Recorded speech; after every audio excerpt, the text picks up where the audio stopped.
All right, what's up, y'all? So, I want to talk about Khabib, and I'm pretty sure I made a video about this about a month ago, going into Islam's next fight or after Islam's fight with Dustin Poirier. If I haven't, I'm gonna do a little recap here. So, Khabib Nurmagomedov, he retired at 29-0. Once he retired from fighting, he then went on to coaching. He just coached for his camp. He coached Islam in several fights. He's coached some other people. But pretty sure he was there for Islam to win his world title. And then after that, I don't know if he stuck around for the first defense or not, but he quit coaching. He quit everything to do with MMA. And he created his own MMA promotion. And he also got into some other business ventures, such as food and marketing. And yeah, so earlier this year, yeah, I'm pretty sure it was early 2024, it came out by many sources. I think Forbes was even one of them. Why Forbes was talking about it, I don't know. I guess because it has to do with money. But that Khabib was behind on his taxes, and he owed over $3 million in taxes to the Russian government.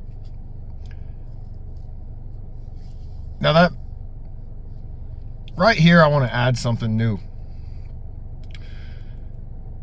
I was watching a video yesterday, and I wish I remembered the guy's name so I could give him credit. He was Irish, though, like he had an Irish accent.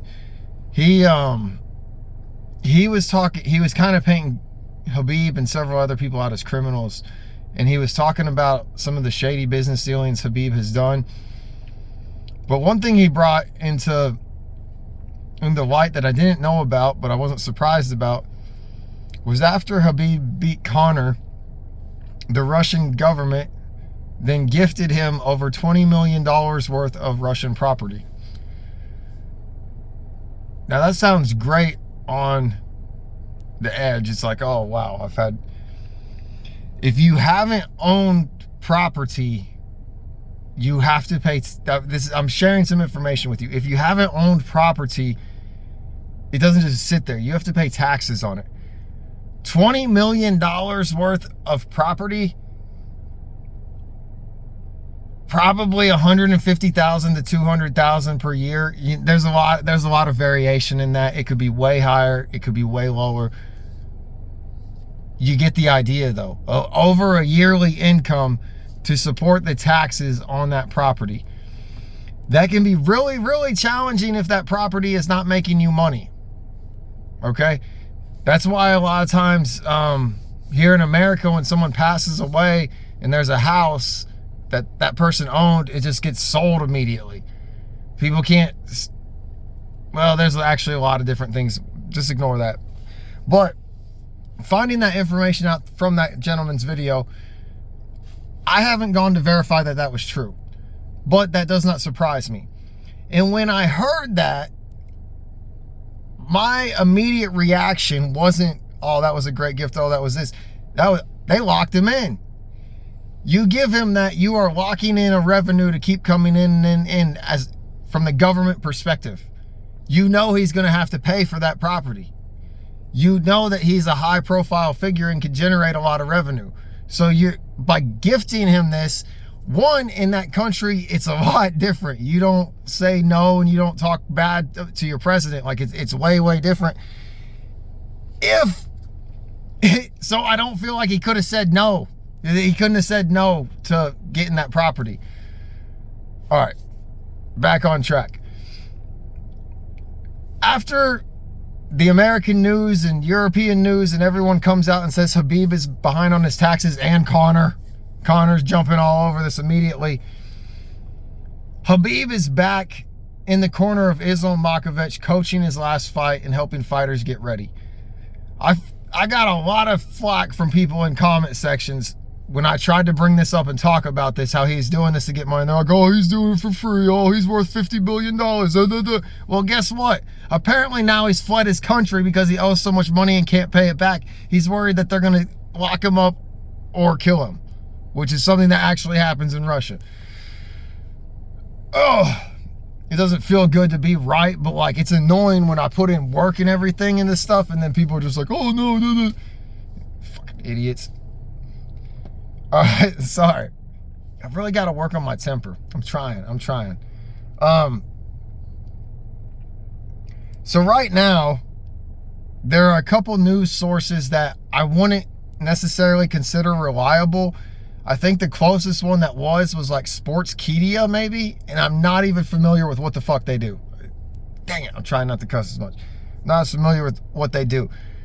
The main source I have of information about Khabib being exiled from his country is Conor McGregor.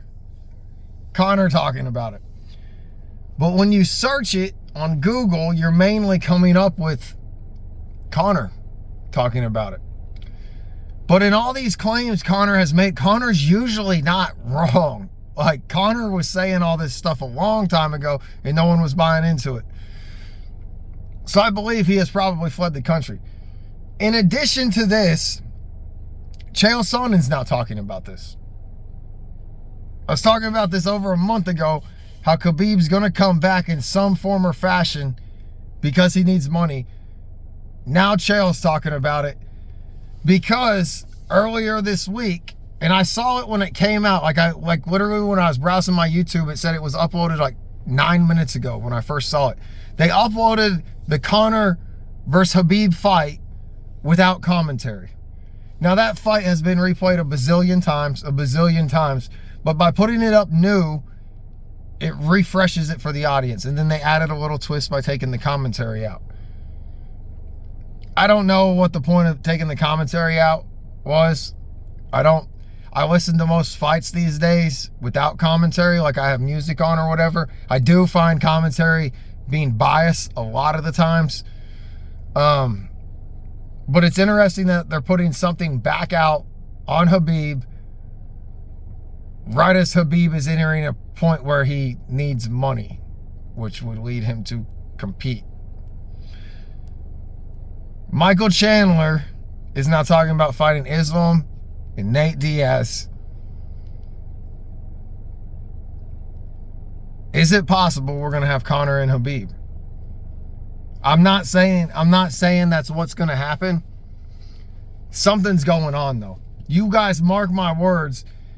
Today's July 17th, but we can go back a month and you can dig up my old video. Something is going on with Khabib. By November, we'll know what it is.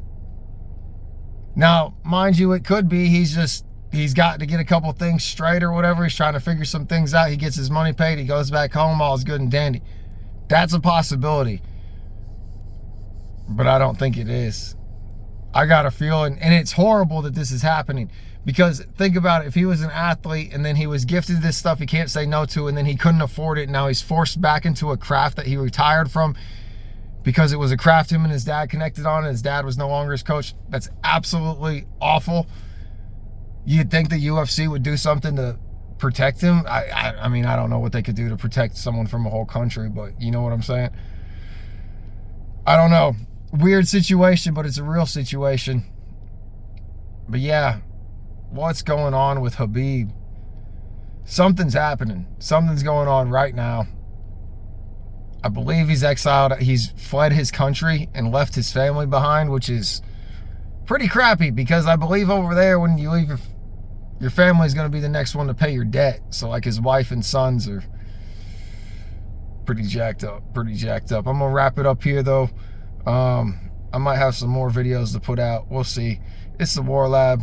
Concepts with Kimbler. Be sure to like and subscribe. If you got any thoughts, questions, or anything, feel free to hit the comments. I love talking about this stuff. Y'all have a good one.